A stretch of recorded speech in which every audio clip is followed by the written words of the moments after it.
Situation इस वक्त बड़ी दिलचस्प हो गई है। इमरान खान साहब कह रहे हैं कि वजीर आजम से एतमाद का वोट लेंगे, दूसरी तरफ कराची के बल्दियाती इलेक्शंस हैं और कुछ ही देर में टेक्निकली पंजाब गवर्नमेंट अब डिसॉल्व हो जाएगी और अब केपीके असेंबली की तैयारी हो रही है। कल शेख रशीद साहब ऑलरेडी कह चुके हैं कि ऐसा भी इम्कान है कि सिंध से भी इस्तीफे दे दिए जाएं। तो सिचुएशन इस वक्त बड़ी दिलचस्प हो रही है और जैसा कि कहा भी जा रहा था कि 2022 से ज्यादा सियासी भौचाल वाला साल 2023 होगा। तो इस सारे मामले पर बात करने के लिए मुझे प्रोग्राम में अता तारड़ साहब ज्वाइन कर चुके हैं। अस्सलाम वालेकुम अता साहब। अस्सलाम वालेकुम जी, thank you very much for having me जी, बहुत शुक्रिया। वालेकुम अस्सलाम सर। 10 बज चुके हैं और पंजाब असेंबली तहलील हो चुकी है। बिल्कुल जी, देखिए इसका नेचुरल कॉन्सिक्वेंस यही था कि असेंबली ने तहलील वन वे और दी अदर होना ही था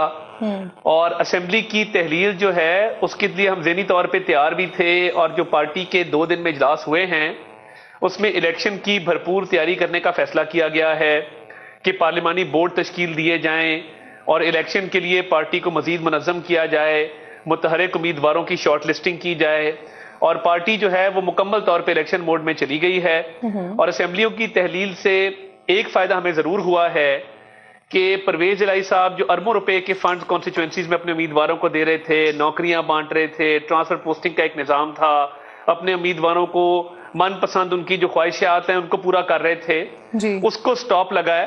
तो हम ये समझते हैं कि ये अगर बहुत पहले हो जाता तो बहुत बेहतर था और ये अच्छा हो गया है कि परवेज इलाही की हुकूमत का खात्मा हो गया आज और पंजाब से जो एक नाअहल करप्ट हुकूमत थी वो चली गई, जिसने लाहौर का मास्टर प्लान अप्रूव किया,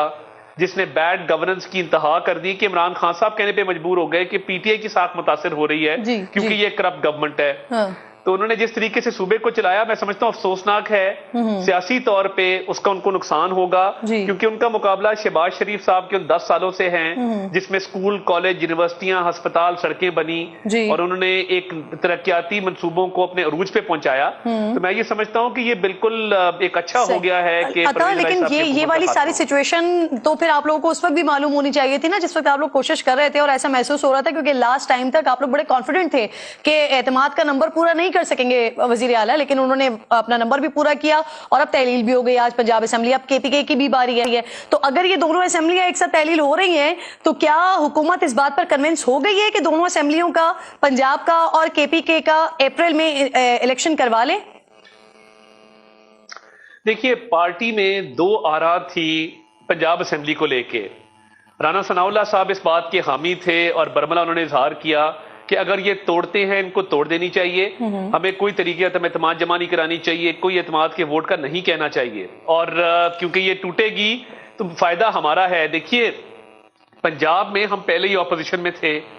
और जब हम ऑपोजिशन में थे हम उससे बदतरीन पोजीशन पे तो जा नहीं सकते थे, तो हमें तो फायदा ही हुआ कि तहलील हो गई। बिल्कुल हमारी ये एक कोशिश भी थी, हमारी तवक्कुआत भी थी कि शायद हम वो नंबर पूरा कर लें और रन ऑफ इलेक्शन में अपना सीएम बना लें, मगर मैं समझता हूं कि एक तरीके से बेहतर हो गया